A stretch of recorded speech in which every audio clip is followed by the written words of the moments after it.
Hey everyone, this is Corinne Sutherland. I'm coming to you today on behalf of Creative Worship by Sweet and Sassy Stamps.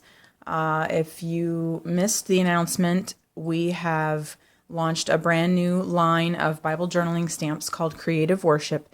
And I have been getting a lot of questions from people who are newer to Bible journaling, or maybe they don't really know how stamps work with Bible journaling. So I just wanted to do a quick little video for those people. This is what our stamps look like. These are called photopolymer stamps. They're a clear material made in the USA, and they are stuck to a piece of acetate. They're tacky, so when you peel it away, I mean, it sticks back on that surface. When you peel it off, you can stick it back on there. So when you're storing them, it's nice because you don't have to worry about all the bulky wood mounted stamps. So you would peel this off and then stick it. This is what an acrylic block looks like. You can get these at pretty much any big box craft stores like Michael's or AC Moore, any of those places. This I actually got from Close to My Heart. I liked their blocks. So anyway, you just stick your stamp. It just sticks right on your block. So you would and it peels back off. So you stick that on there, and wherever you want it. I mean, if you want to put it in the middle or whatever, sometimes you can put a couple different ones on there if you're going to make a saying. And you just stick it on there, and then you take your ink. And actually, I think what I'm going to do, because I have my Bible ready to go here, I'm going to take another stamp from here, and I'll show you. I'll stamp it right in my Bible. Just going to get that on there. Okay, so it sticks right on there. And then I'm going to take my ink, if I can find my ink pad over here. There it is.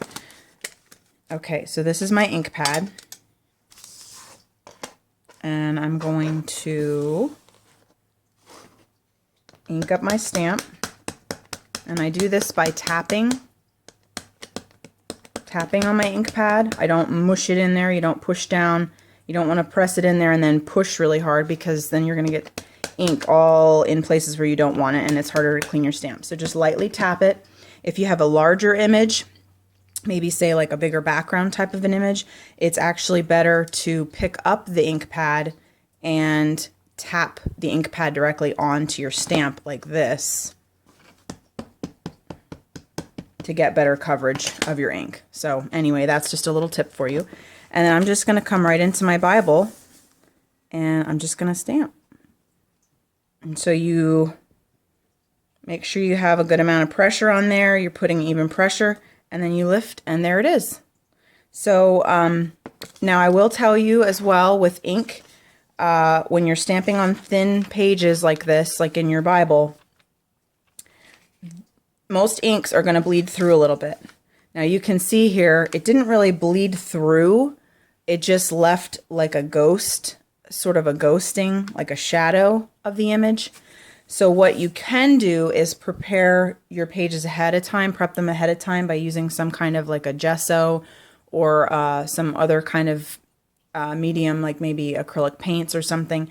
You can prep your page by painting that on there first, and then what you'll have is you'll have a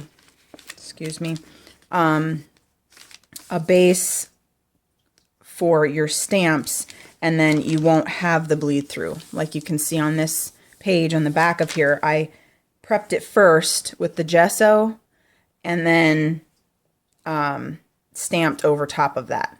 So I don't have that ghosting or that bleed through. Now it just depends on what you want. Now what I can do on the back of this page is I can put gesso on there, and then you won't even see that little bit of shadow. So anyway, I'm not really going to get into that at this point. I just wanted to show you how the stamping itself works and how our stamps work. And then what you do, you definitely do want to clean your stamp when you are, when you're done. You can use baby wipes. Those are usually readily available, or you can buy like a clear stamp cleaner, which can come in like a spray bottle. And you can use like a cleaning brush or a cleaning pad. Again, those are things you can find in a stamp store. But you definitely want to clean the ink off of your stamp first before you put it back on, or you're going to have ink all over your hands.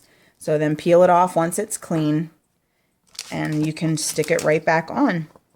And it can be used again and again. So really easy to store, and much less expensive than like the wood-mounted stamps were.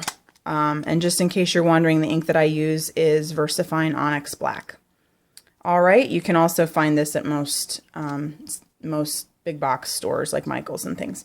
So, okay, I hope that is helpful for those of you who have been wondering how to stamp in your Bible. If you were going to add color to this, you could just take your markers or whatever you're using, your colored pencils, and just color in the letters or the image, whatever it is at this point. All right, thanks so much for joining me. Have a wonderful day.